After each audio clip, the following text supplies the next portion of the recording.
on a un beau petit groupe, mais Sarah, on va se reparler quand même. Pas de souci. Ok, génial. Bonjour tout le monde, on va donner une petite minute pour que tout le monde puisse se connecter. On est déjà à 11 connexions. On a eu un petit doute, alors c'est un petit décalage technique, mais là, on vous voit bien arriver, alors on est bien contente. Euh, on a Sarah avec nous aujourd'hui. Je pense qu'on va certainement pouvoir bénéficier de ça. Puis encore là, si vous voulez utiliser le chat, venir mettre l'endroit d'où vous venez ou l'établissement ou ce que vous faites, venez vous présenter un petit peu dans le chat.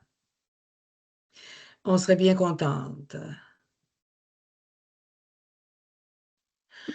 Euh, euh, c'est ça.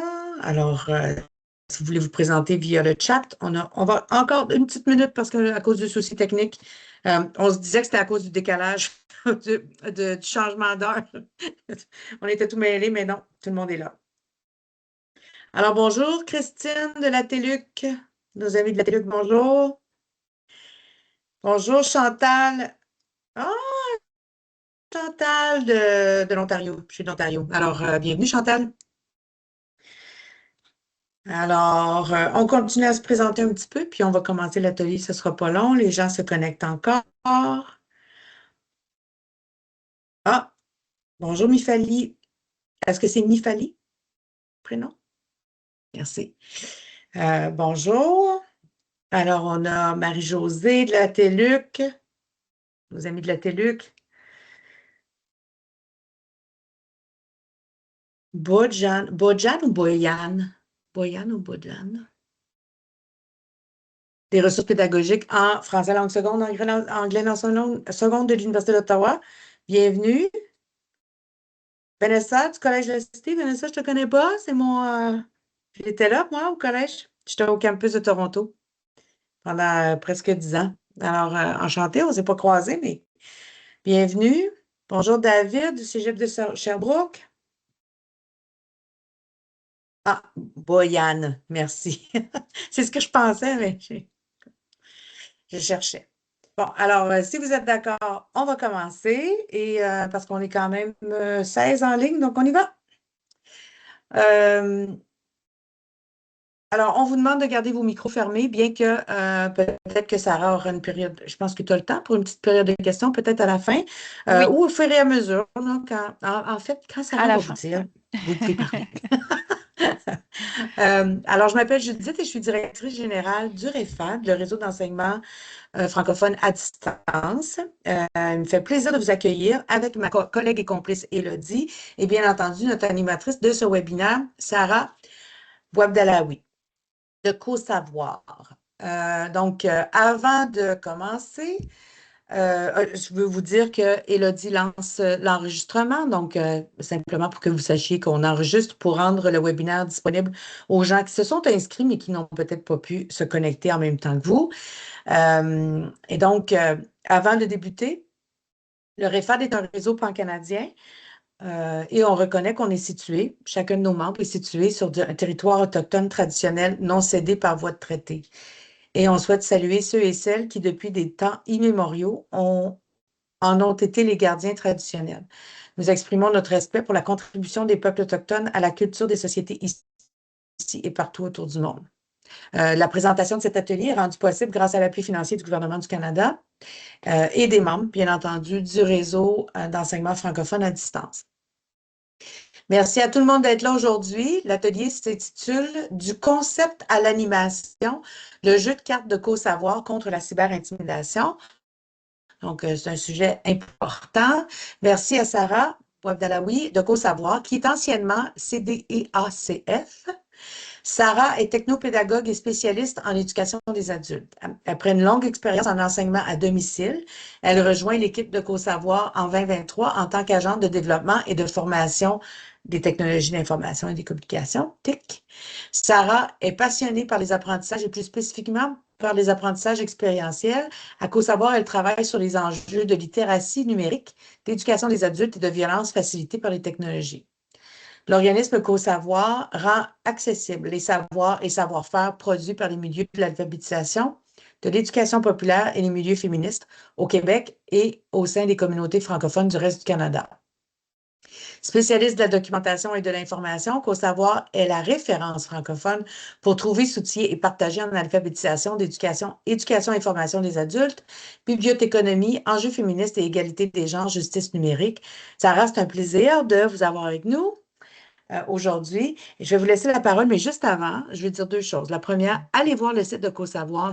Il y a une bibliothèque et des ressources extraordinaires dans les domaines que j'ai cités.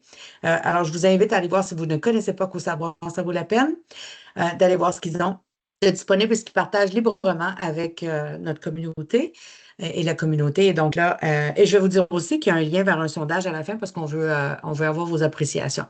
Sur ce, je me tais et je te laisse le plancher, Sarah. Bon atelier tout le Merci. monde. Merci beaucoup, Judith. Merci pour cette belle présentation de CoSavoir. Donc, je vais vous partager ma présentation. Je suis super contente d'être avec vous aujourd'hui. Habituellement, je suis de l'autre côté. Je suis beaucoup vos midis, là, en déjeunant, en mangeant le midi. Alors, je vais vous partager mon écran. Là, normalement, est-ce que vous le voyez? C'est bon? Oui, super. Donc, n'hésitez pas à me couper pendant la présentation parce que je ne vois pas forcément les caméras ni le clavardage.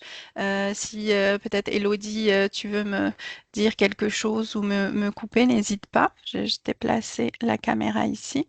Donc, merci beaucoup au REFAT d'organiser ces ateliers depuis plusieurs années déjà. C'est vraiment un moment de partage qu'on apprécie beaucoup à CoSavoir. Et donc, aujourd'hui, effectivement, je vais vous parler de notre démarche de création d'un jeu autour de la cyberintimidation chez les adultes. Donc, en fait, comme vous allez le voir, on a imaginé un jeu pour susciter la discussion, pour susciter le partage, en fait, entre les personnes.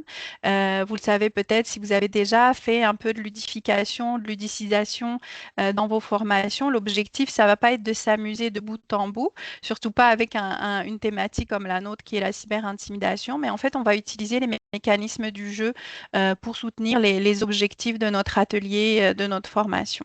Donc l'idée, ça va être, je reprends l'expression de ma collègue Fanny avec qui on a travaillé sur ce projet, l'idée vraiment, c'est de mettre des mots sur des mots MOTS sur des mots MAUX. Et donc le jeu, vous l'avez compris, ça va être un prétexte en fait pour les personnes d'échanger leur expérience individuelle, de reconnaître des situations de cyberintimidation, mais aussi en fait de vulgariser certains concepts et certains mots en fait qui sont liés au domaine de la cyberintimidation.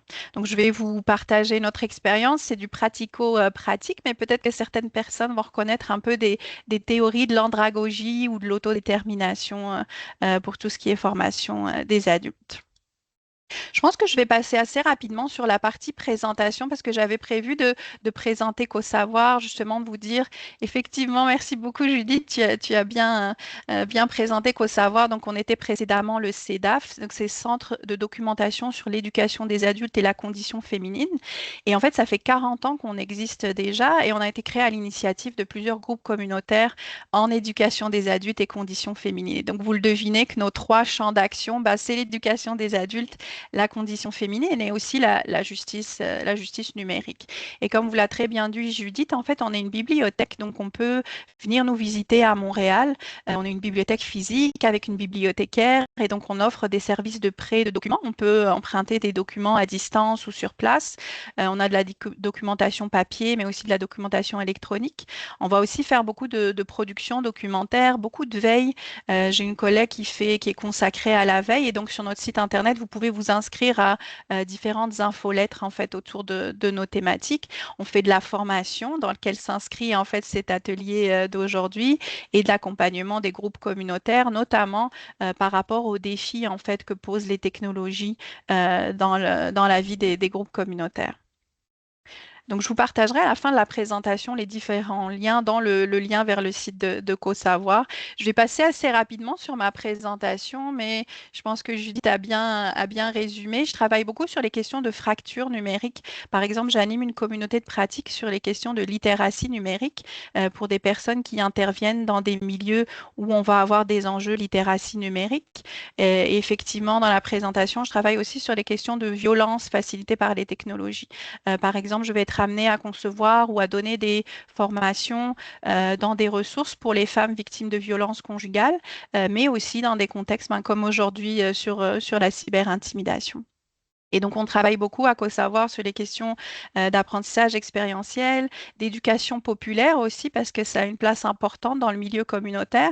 Et vous allez voir, c'est un peu la démarche qu'on a à travers ce jeu.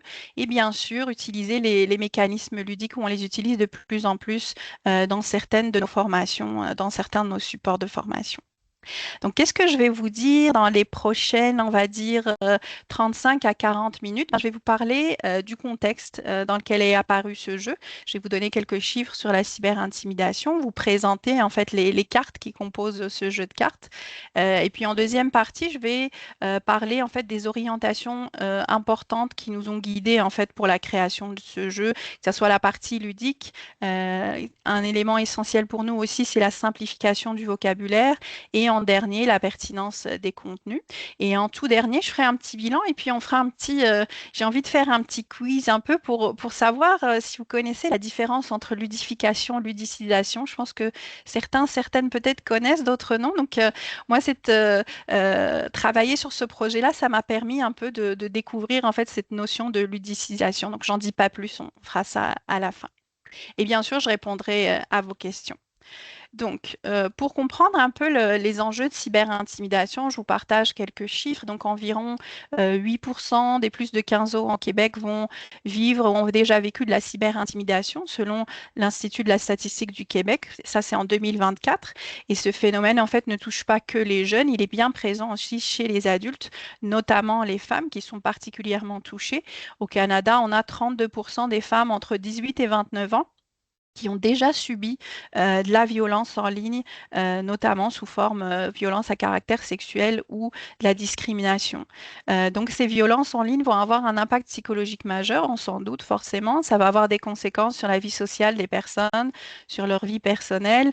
Et donc, si on veut proposer un outil, on va vraiment devoir veiller à proposer un espace de discussion, quelque chose de sécuritaire pour permettre la résilience de ces personnes-là.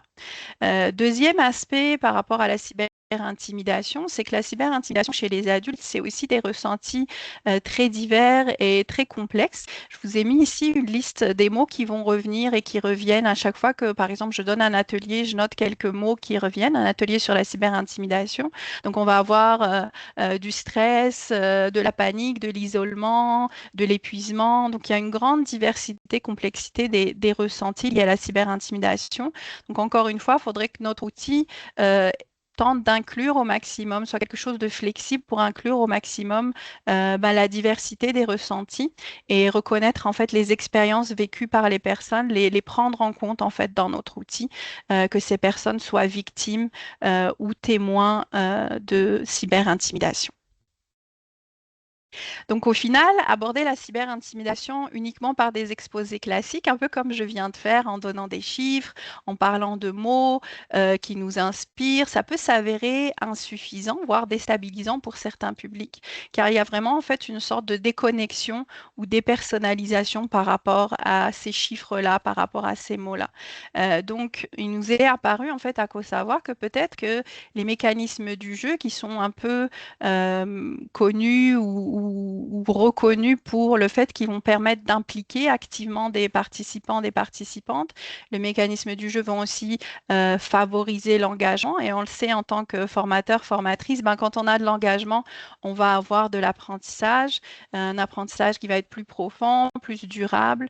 Les mécanismes du jeu vont aussi peut-être nous permettre de répondre aux besoins dont je viens de parler, qui sont le cadre en fait pour pouvoir s'exprimer en toute sécurité.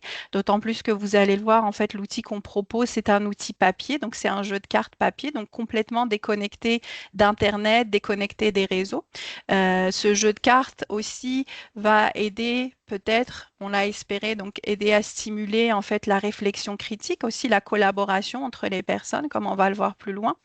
Et aussi, peut-être en jouant sur les mécanismes du jeu, ce qu'on voulait, c'était pouvoir adapter notre jeu aux différents publics, que notre jeu soit flexible et pouvoir l'adapter au contexte et au public différents.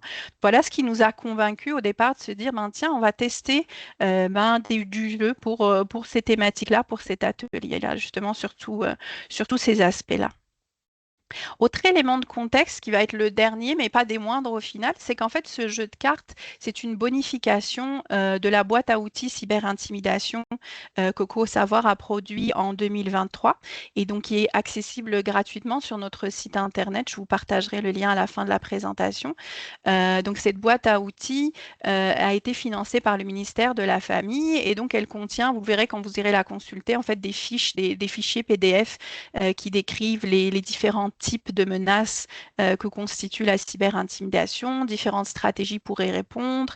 Il y a des vidéos, etc. Donc notre rôle en créant ce jeu de cartes, c'était vraiment de créer des outils pour bonifier cette boîte à outils, mais aussi des supports plus accessibles et des supports plus adaptables aux différents contextes.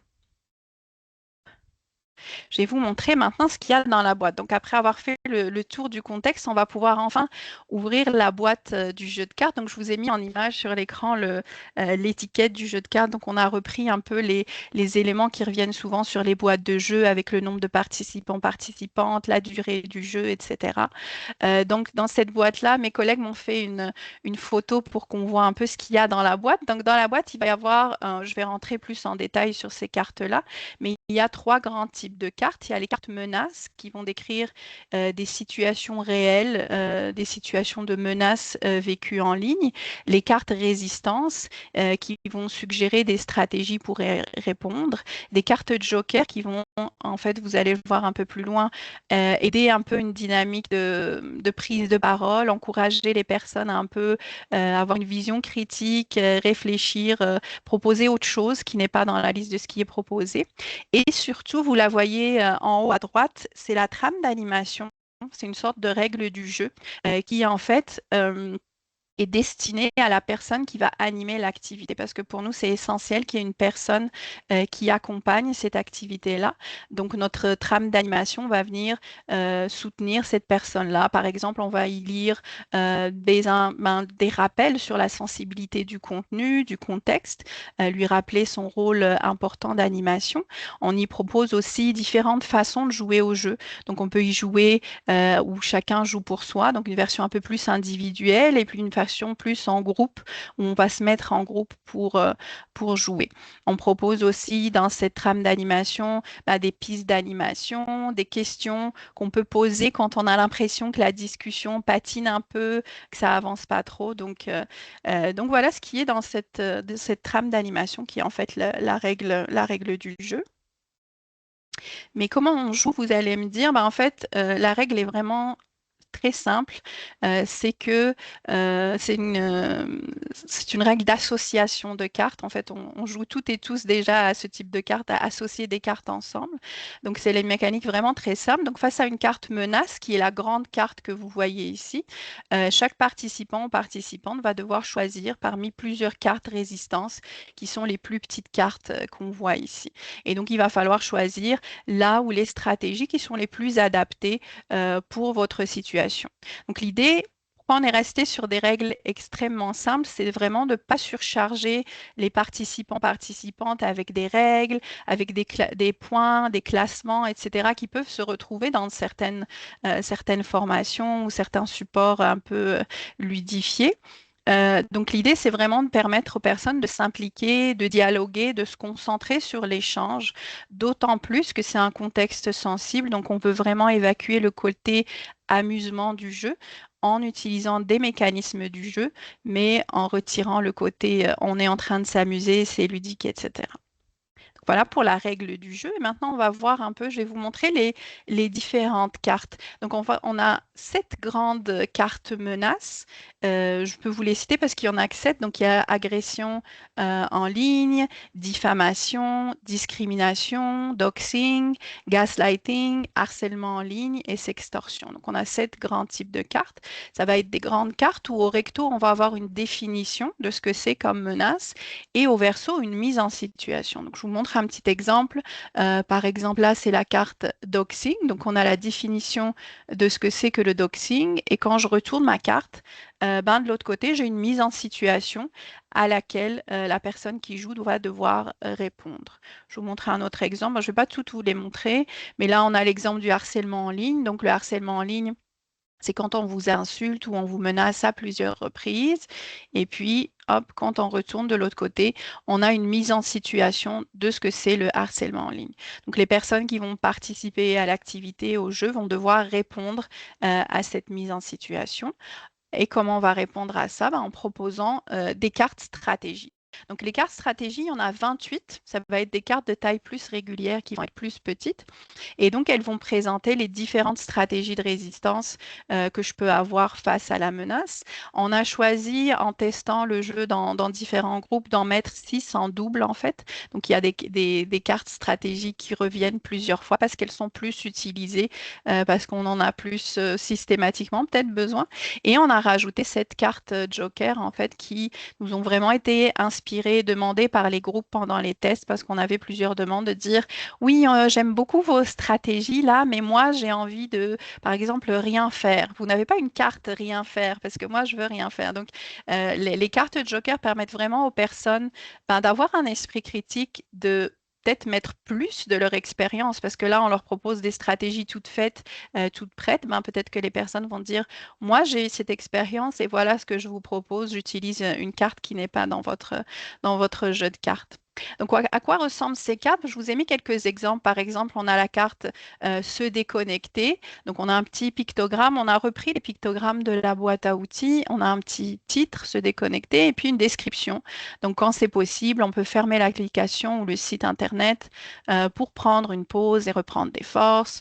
Donc, exemple de la carte signaler, la carte rencontrer les autorités, masquer, s'entraider dans des groupes de soutien et la fameuse carte Joker. Donc voilà, je ne pourrais pas toutes vous les passer, mais il y en a vraiment plusieurs euh, pour, euh, pour différentes situations. Donc là, j'ai fait le tour un peu du contenu de la boîte de jeu. Je vous ai présenté aussi le contexte. Maintenant, je voudrais prendre le temps de vous présenter un peu les différents cheminements, les différents choix qu'on a faits. Mais je ne vais pas passer par toute la phase d'idéation, tout ce qui est processus de création, la phase de validation aussi de tête. Je vous ai donné quelques petits éléments par rapport à ça, justement par rapport à la carte Joker. On a aussi eu la chance de l'utiliser dans différents contextes avec différents publics. On l'a testé avec des membres de CoSavoir, des groupes de femmes comme la FFQ. On a aussi travaillé avec des groupes d'alphabétisation et aussi on a eu la chance, grâce à Agir ou Taoué que j'ai vu aujourd'hui dans le clavardage, on a eu la chance de proposer aussi cet atelier-là pour des formations, pour des ateliers à destination de femmes qui voulaient se présenter aux élections municipales. Donc, on a eu vraiment différents publics et pas forcément des publics d'alphabétisation, des publics, on va dire, classiques de CoSavoir. Donc, on a vraiment eu la chance d'aller le présenter à une diversité de publics. Donc, merci beaucoup d'ailleurs aux groupes qui nous ont accueillis. Donc, dans ce que je vais présenter justement là sur la création du jeu, moi, j'ai décidé d'insister sur 3 points essentiels de la création. C'est la dose de ludique, donc nos choix par rapport au ludique. Surtout que c'était assez délicat vu le contexte sensible et le sujet sensible. Puis après, je vais vous parler des questions de vocabulaire parce que nous, on a des publics qui sont des publics en alphabétisation ou alors des groupes qui travaillent avec des publics allophones, etc. Donc, c'était un élément important pour nous. Mais vous allez voir que finalement, tout ce qui est vulgarisation, simplification, vocabulaire, ça a été aussi apprécié par d'autres groupes pour lesquels on ne s'attendait pas forcément à ce lorsque ce soit demandé. Et puis en dernier, je vais vous parler de la pertinence des contenus et du fait que c'est indispensable en fait d'avoir des contenus pertinents et aussi de la place de la personne qui anime en fait cet atelier-là, qui a vraiment une place essentielle dans ce contexte-là. Donc, la bonne dose de ludique. Donc, c'est sûr, je pense que pour celles ou ceux qui ont déjà un peu testé de mettre du ludique dans les formations, dans les ateliers, c'est vraiment important de trouver le bon équilibre en fait entre le plaisir de jouer et une certaine, on va dire, rigueur pédagogique ou côté sérieux de la pédagogie. Donc, il faut vraiment avoir bien en idée ou en tête en fait nos objectifs pédagogiques et pas se laisser tenter par trop de jeux. Donc, nous, nos choix du côté ludique, c'est qu'on a voulu absolument partir vers un fonctionnement non compétitif. Je vous disais tout à l'heure, dans les règles du jeu, il n'y a pas de classement, il n'y a pas de points. L'objectif, c'est vraiment d'encourager la co-construction. En fait, on cherche ensemble des solutions. Donc, on va collaborer en jouant à ce jeu. On encourage aussi une certaine réflexion critique ou une réflexion nuancée parce qu'en fait, il n'y a pas une seule bonne réponse dans notre activité. Il peut y avoir plusieurs bonnes réponses. Donc, ça pousse en fait les personnes à explorer et en fait, ça les invite à voir les multiples facettes d'un problème. Donc, il y a vraiment une ouverture en fait de la discussion entre les personnes, mais aussi une certaine introspection pour les personnes elles-mêmes. Je vous parlais tout à l'heure, par exemple, de la carte Joker qui va en fait pousser les personnes à aller chercher dans leur expérience, dans ce qu'elles ont vécu ou dans le fait qu'elles ont été témoins d'une situation, etc. Donc vraiment, on va chercher quelque chose qui n'est pas forcément dans des cartes écrites. Donc on encourage la discussion, la réflexion et donc beaucoup de flexibilité.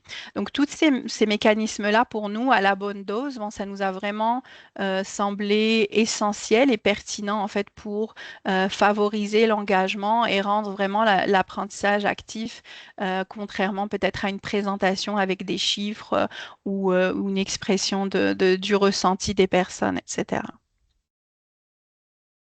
Autre aspect du développement du jeu qui a été essentiel pour nous, c'est la simplification du vocabulaire.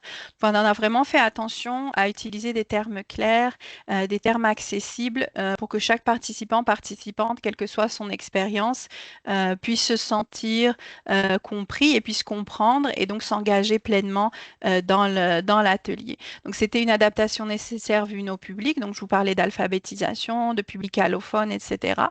Mais en fait, finalement, ça a été aussi nécessaire pour des publics moins spécifiques. Je vous ai dit qu'on avait testé le jeu avec des groupes de femmes, etc. Donc, on s'est rendu compte que finalement, tout le monde ne connaît pas la définition de doxing ou de gaslighting, etc. Donc, ce travail de vulgarisation, de simplification aussi, était vraiment essentiel. D'ailleurs, on encourage les personnes qui utilisent ce jeu via la trame d'animation à faire un petit exercice avant d'introduction, de présentation justement de ces termes. Nous, quand on va animer cet atelier, en fait, on anime le jeu de cartes dans le cadre d'un atelier de 2h30 où en fait, on va faire une sorte d'introduction avec un quiz à froid où on va présenter en fait justement ce vocabulaire, gaslighting, doxing, sextorsion. Et en fait, ça fait vraiment une bonne introduction, une bonne stratégie d'introduction avant de lancer le jeu en lui-même. Parce que c'est vrai qu'il y a les définitions sur les cartes, mais d'avoir déjà en tête, d'apprendre déjà avant ce que c'est que ces termes-là, c'est vraiment essentiel. Donc la simplification du vocabulaire, les questions de vulgarisation, au final, ça intéresse tous les groupes, pas seulement certains groupes spécifiques. Dernier point, troisième et dernier point pour tout ce qui est nos pistes de création de ce jeu, nos éléments importants, ça a été la pertinence du contenu. C'est que on a vraiment fait attention à ce que chaque carte soit conçue avec une intention précise. Donc les cartes menaces, ce ne sont pas des exemples aléatoires, mais c'est vraiment des situations réalistes, pardon, sur lesquelles on a travaillé avec des chercheuses. Les cartes de résidence, pareil, c'est pas des recettes miracles ou des choses qui sortent de notre tête, c'est vraiment des stratégies concrètes qu'on a validées avec des expertes avec qui on a travaillé, que ce soit pour la boîte à outils avant 2023 ou ensuite pour valider le contenu du jeu de cartes. Donc c'était des groupes de femmes, des joueuses de jeux vidéo. Il y avait aussi des journalistes, des chercheuses et aussi des travailleuses du milieu communautaire qui nous ont validé en fait ces contenus. Donc c'est essentiel pour nous et même à chaque fois qu'on va créer un contenu ludifié ou ludicisé, c'est vraiment l'essentiel, en fait, l'important des mises en situation pertinentes ou des situations pertinentes, c'est que ça permet aux participantes d'entrer dans un dialogue concret. On parlait justement tout à l'heure d'autonomie des adultes ou de besoins de concret. C'est vraiment les personnes vont pouvoir s'identifier aux situations, aux mises en situation. Et donc, elles vont pouvoir échanger, discuter de situations envisageables et réalistes. Et pour nous, vraiment, ce réalisme est vraiment une clé essentielle pour l'ancrage des apprentissages. Il y a un autre élément aussi qui va rajouter de la pertinence en fait au contenu et à cette activité. Et j'en ai parlé précédemment. En fait, c'est la personne qui va animer, qui avait, en plus d'avoir la responsabilité d'animer, en fait, elle va être là en quelque sorte pour baliser le jeu. Par exemple, on lui propose dans la trame d'animation de choisir certaines cartes. Elle va avoir la possibilité de dire moi, par exemple, je choisis d'utiliser que certains types de cartes menaces. Je ne vais pas utiliser cet exemple-là pour, quelle que soit sa raison ou son explication, ça peut toujours être justifié, peut-être par une question de temps. Je ne vais pas présenter les 7 menaces d'un coup, je vais y aller petit à petit, en présenter 2, etc. Donc, on lui laisse vraiment cette flexibilité. Elle a un rôle essentiel justement par rapport à ça. Elle a aussi un rôle essentiel pour relancer les discussions, pour baliser les discussions. Et aussi, dans un contexte sensible, elle a vraiment un rôle de gardienne ou de personne qui veille au bon déroulement de l'activité, puisqu'on considère qu'elle devrait avoir en quelque sorte, elle a du recul, peut-être par rapport aux participants, participantes, et donc elle va jouer ce rôle-là de gardienne et de personne qui veille au bon déroulement de l'activité. Donc elle apporte énormément de pertinence et de sens à cette activité. Elle a un rôle essentiel. Donc voilà, j'arrive quasiment à ma conclusion. J'arrive déjà à ma conclusion. Je vous propose de faire comme un petit bilan ensemble. Il nous reste comme un petit quart d'heure. Et puis, je vais vous poser des petites questions je suis curieuse de savoir ce que vous savez sur la ludification, la ludicisation, parce que ça a un rapport avec ce que je viens de vous présenter. Donc, en conclusion, si j'avais comme un message final à vous transmettre de notre expérience, c'est qu'on a dû vraiment, dans la création de notre outil pédagogique ludique, en fait, on a dû faire un travail réfléchi et méthodique. C'était vraiment quelque chose qui a pris du temps. Vous en ai présenté quelques aspects. Donc, on a vraiment pris du temps. On a pris du temps aussi de les tester avec les groupes sur le terrain. Et notre expérience est vraiment très positive. Je dirais que le jeu a été un excellent outil, en fait, même si c'est dans un contexte sensible. Je vous rappelle, je vous ai dit tout à l'heure, le fait de pouvoir créer un espace sécurisé en dehors des réseaux avec des supports papier de discussion, le fait de pouvoir facilement l'adapter au contexte et au public. L'adaptation est aussi soutenue justement par cette personne animatrice dont je viens de parler.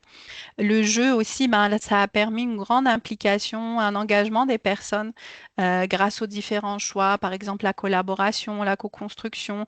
On a aussi fait attention au réalisme des situations, etc. Les groupes avec qui on l'a testé on a testé cette activité, étaient très satisfaites de ça. On a senti vraiment un intérêt où les groupes se sentaient finalement mieux préparés que s'il y avait eu un exposé avec des chiffres ou des mots, par exemple. Donc le ludique peut être vraiment un levier concret en fait pour transformer des formations malgré le fait que ce soit un sujet sensible. J'espère que mon petit tour vous a inspiré. Moi, je serais bien curieuse de savoir peut-être ce que vous avez comme expérience éventuellement par rapport à ça. Et je vous laisse de toute façon à la fin de la présentation les coordonnées de savoir si vous voulez en savoir plus sur le jeu qu'on propose, le jeu de cartes. Et je vous propose maintenant, avant de passer à la période des questions, moi, je suis curieuse de savoir, euh, ça arrive comme ça, comme un peu un cheveu sur la soupe, mais qu'est-ce que vous connaissez? Est-ce que vous connaissez la différence entre la ludification et la ludicisation. Parce qu'en fait, au final, moi, je vous avoue que j'ai toujours utilisé le terme ludification. J'avais jamais utilisé le terme ludicisation. Et puis petit à petit, je l'ai vu apparaître de plus en plus. Et donc, moi, je suis bien curieuse de savoir. Je vais regarder un peu le chat si j'arrive à remettre la fenêtre. N'hésitez pas à m'écrire dans le chat si vous avez déjà cette expérience-là. Vous connaissez la différence ou pas?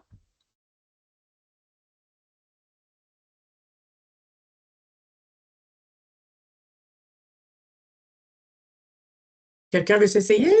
Moi, je ne sais pas, je la connais pas, la différence. Donc, oh, merci. Judith ne Je connaît sais pas. pas. Je connais le mot Non. ludification. Ouais. Merci Marie-Josée. Est-ce que d'autres personnes? Hâte de Ah! savoir. Merci Chantal. Ah, ok. Ben, je vais vous en parler. N'hésitez pas à continuer d'écrire si vous êtes encore en train d'écrire. Ben moi, justement, j'ai toujours utilisé le concept, le terme, pardon, de ludification, dans le fait d'apporter des éléments, des mécanismes du jeu dans une formation. Mais je vois de plus en plus, j'ai vu de plus en plus apparaître une variante ou le terme ludicisation. Donc j'ai fait quelques recherches et ce que j'en ai trouvé, c'est que on va partir déjà sur la définition de la ludification. En fait, ça se rapporte un peu au terme anglophone gamification, gamification. En fait, la ludification, ça va être l'application d'éléments du jeu comme des points, des badges, des niveaux, des classements à une activité de formation. Donc en fait, la personne est vraiment soumise à ces règles-là et ce qu'on veut, c'est la motiver, mais la motivation, en fait, elle est extrinsèque, c'est-à-dire qu'elle est extérieure à la personne, en fait. Ça va être via des points, des badges, etc. Donc on veut l'encourager, la motiver, etc. On trouve certains de ces éléments, en fait, de ludification aussi dans du marketing, par exemple quand on a une carte à points ou une carte de fidélité pour l'épicerie ou pour un magasin où on va acheter des choses, des vêtements, etc., où en fait on va vous encourager à atteindre un certain palier d'achat pour avoir une récompense. Donc en fait c'est un peu à ça que ça ressemble au final la ludification. Et le design, en fait, la conception de l'activité est vraiment centrée, on va dire, sur le jeu. C'est le game-centered design. Donc ça, c'est la partie ludification. Et c'est là qu'arrive la notion complémentaire de ludicisation. Et en fait, la ludicisation, ça va être adopter une attitude ludique aussi, mais cette fois, on va intégrer l'esprit du jeu, en quelque sorte, la liberté que le jeu va procurer, pardon. Donc le jeu permet de prendre du plaisir à apprendre, d'explorer, de tester, de partager son expérience. Dans ce cas-là, la motivation, elle est plutôt intrinsèque en fait. Elle est liée à la personne en elle-même. Donc le joueur va être curieux, curieuse, libre, etc. Donc encore une fois, on veut rendre l'activité plus engageante grâce justement à cette expérience vécue. Donc, dans ce cas-là, le design ou la création de l'activité est plus centré sur l'humain que sur le jeu. Donc, c'est ça la petite différence que je vous avoue, moi non plus, je ne connaissais pas. Je suis contente de partager avec vous. Et je vous propose quelques exemples un peu pour voir à quoi on peut l'appliquer sur des activités ludiques ou des activités de formation ludifiées ou ludicisées qui existent. Donc, mon premier exemple, c'est une application d'apprentissage de langue. Je vous donne un petit exemple comme Duolingo, par exemple. Donc, une activité où on va avoir des points pour chaque bonne réponse, où on va avoir des niveaux à atteindre, des classements des personnes participantes, etc. Est-ce que pour vous, ça serait plus de la ludicisation ou de la ludification dans ce cas? Si vous vous souvenez des différents termes, des définitions qu'on a données tout à l'heure. Je vous laisse répondre dans le clavardage.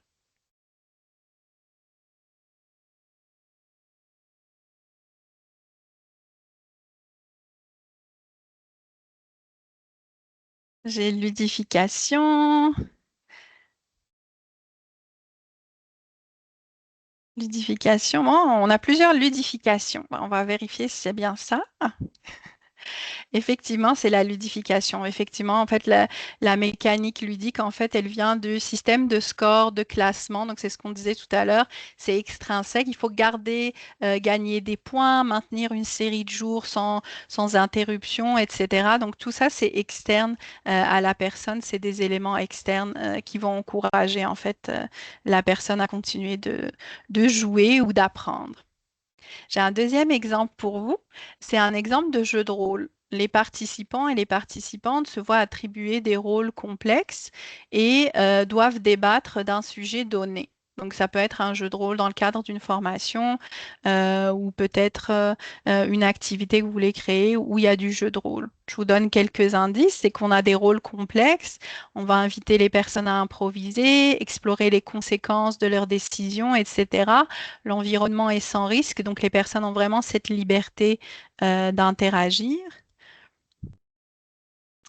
Bravo, effectivement, ça serait plus un exemple, tu vois, ce serait le contraire un peu de tout à l'heure. C'est plutôt de la ludicisation parce que la motivation, en fait, elle est chez la personne. On va encourager son plaisir d'apprendre, de tester, d'expérimenter, etc. Très bien. J'ai une dernière question avant de vous laisser la parole.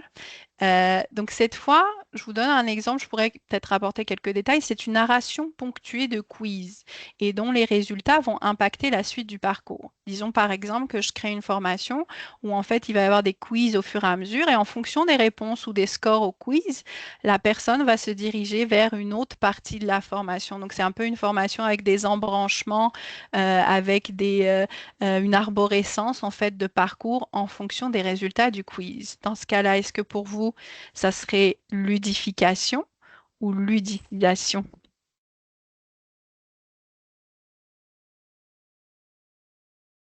Je vous le dis tout de suite, il y a un petit piège dans cette dernière question.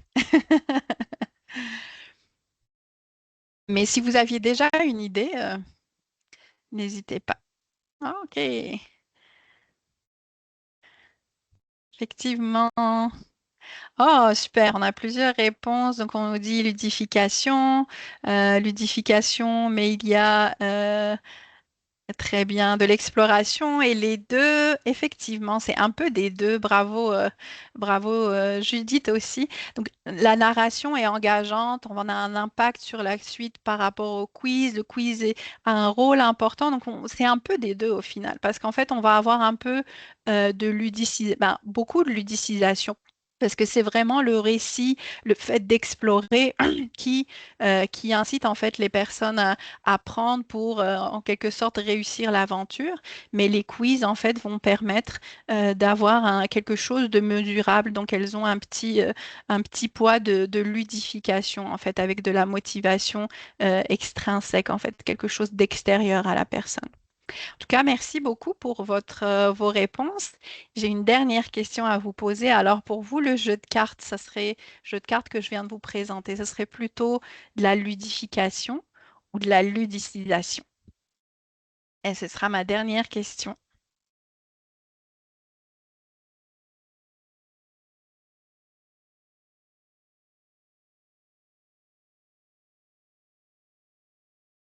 Ah, ok, on nous dit les deux.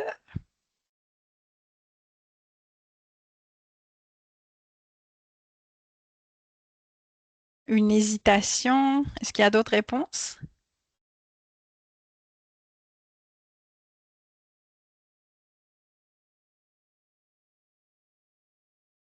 Ben, je vais vous donner un peu mon... Ah, ludicisation, ludicisation. Très bien. Moi, je partirais plutôt, et je serais bien curieuse de savoir pourquoi vous avez dit les deux, Chantal, mais euh, pour moi, ça serait plutôt de la ludicisation, parce qu'en fait, on utilise certains mécanismes du ludique, mais on évacue complètement tout ce qui est récompense, etc., les éléments qui vont encourager les personnes de manière extérieure, leur donner une sorte de récompense extérieure. Donc, ça serait plutôt de la ludicisation, selon moi. Mais la discussion est ouverte si vous voulez qu'on en discute. En tout cas, merci beaucoup de votre participation, mais de votre écoute surtout. Et donc maintenant, je suis disponible si vous avez des remarques, des questions ou autre chose à apporter. Je vous encourage à ouvrir votre micro. Vous pouvez écrire dans le chat si vous préférez. Oui. Alors, il y a des gens qui ont des questions, soit dans l'utilisation de l'outil, du jeu, ou autres propos qui ont été tenus. Moi, j'en ai une. Oui. C'est un jeu de cartes, et là, on parle de cyber-intimidation. Est-ce que tu l'utilises aussi dans une perspective d'enseignement ou de formation à distance? Oui, en fait, on Non. nous a demandé parfois de l'utiliser à distance. C'est vrai que moi, je vous avoue, c'est pas l'idéal, mais Mm. on a fabriqué une petite version à distance où on partage, en fait, c'est sous forme de fichier PDF où on va partager les différentes cartes sous cette forme-là. Et puis pour les cartes les plus petites, en fait, on va partager toutes les cartes à tout le monde. Et puis les personnes ont un choix. On a dû vraiment adapter comme les règles du jeu pour pouvoir le Oui, proposer à j'imagine. distance. Mais c'est vrai que certains aspects finalement du jeu, ben, on les retrouve pas à distance. Le fait d'être déconnecté, le fait d'avoir un support Oui, papier, un peu l'aspect un peu sécurisant d'un lieu de partage, mais on l'offre aussi à distance. OK. Génial. Est-ce qu'il y a d'autres questions? Et il est disponible, le jeu? Alors, on peut communiquer avec savoir puis on peut C'est y avoir ça. accès? Oui, on peut l'emprunter. À quoi savoir, on a des exemplaires qui peuvent être empruntés et l'emprunt est gratuit pour les membres de CoSavoir et on peut Mhm. aussi il y a des groupes qui nous ont demandé s'ils pouvaient l'acheter. On peut Mais aussi oui. éventuellement le proposer Mm. à l'achat. Oui. Et on peut aussi offrir les ateliers où en fait on propose l'activité au groupe. Donc on se déplace dans les groupes avec notre jeu de cartes et on va faire un atelier ensemble, comme je vous disais tout à l'heure, avec une introduction, Oui. avec un petit quiz au début pour parler des différents termes. Ouais. Ouais, OK. Dans une perspective pan-canadienne. Oh, bonjour Sarah. Euh, est-ce qu'il y a d'autres personnes? Moi, je peux rester toute la journée, mais est-ce qu'il y a est-ce qu'il y a d'autres personnes qui ont des questions sur l'utilisation des clientèles? Voilà. Il y a 2 questions dans le chat. Merci Colline. Oui, je vois votre question, Colline. C'est la possibilité d'utiliser les outils, d'avoir des exemplaires gratuits sous forme PDF. Je vais me renseigner. Pourquoi pas? C'est vrai, c'est une très bonne question. Je vais me renseigner auprès de mon équipe. Mais ce que je vous propose, c'est de nous écrire. Ah oui, j'ai oublié de vous partager les différents liens. J'ai mis ici la liste de liens. Je vais vous le mettre dans le chat. Vous pouvez contacter CoSavoir. Hop, via notre site internet ou alors je peux vous mettre le lien ici. Hop, je vais le retrouver. Donc oui, ce serait possible, c'est vraiment intéressant comme question. Et puis il y a une autre question, est-ce que vous offririez un accompagnement à des organismes pour créer un jeu similaire? Pourquoi pas, bien sûr, écrivez-nous à CoSavoir et puis ça peut être vraiment intéressant. Je sais qu'on a eu plusieurs retours d'organismes qui nous disaient, moi j'aimerais créer la même chose pour des ados ou pour des jeunes adultes, Oui, parce que c'est vrai que les exemples que nous on donne, les mises en situation ne sont pas forcément adaptés à des publics adultes. Donc, ça serait une très belle collaboration intéressante, même si nous, notre public de base, ce ne sont pas forcément les jeunes, ce sont surtout les adultes. Donc, voilà, ouais. C'est possible. Je vais vous donner l'adresse courriel pour nous écrire si vous avez des questions par rapport à ça. Hop, je vais juste le génial. retrouver. Est-ce qu'il y a d'autres questions?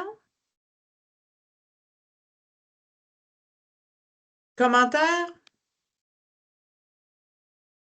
Vous croyez qu'un outil comme ça peut vous être utile dans votre travail? Je pense que oui, en tout cas. Je vous Et écris. merci du quiz sur l'édification et l'utilisation. Je ne connaissais pas le terme du tout. Ben, C'est vraiment pas pareil. Ben, c'est ça. C'est Ben, génial. c'est ça, moi non plus je connaissais pas, mais c'est une notion apparemment qui est apparue dernièrement, de plus en plus, la question de ludicisation. C'est Mhm. vrai que, ouais. Bon, excellent. Alors, les gens trouvent que c'est une très belle ressource. Tu auras certainement des communications qui vont venir suite au webinaire. Je vais en profiter pour vous remercier, te remercier, Sarah, de t'être jointe à Merci. nous pour ce webinaire. Tu vas certainement se reparler. Ce qui s'en vient. Donc, vous avez le lien pour l'évaluation. Alors, on vous invite à nous faire part de vos commentaires Merci beaucoup, Sarah, de ta présentation. On reste connecté. J'essaie de voir. OK. On vous invite à poursuivre. On a encore un atelier. On a encore des ateliers toute l'année, vous savez, 19 novembre. L'atelier s'intitule Harmoniser le développement durable et l'intelligence artificielle lorsqu'on élabore un programme d'enseignement collégial avec Julie Fauteux-McKay du Cégep à distance. Donc, on vous invite à vous joindre à nous le 19 novembre. Alors, au plaisir de se revoir bientôt. Merci beaucoup encore une fois, Sarah. Merci, Elodie. Merci tout le monde d'être là. Merci à vous. Bon Bonne fin de appétit. journée.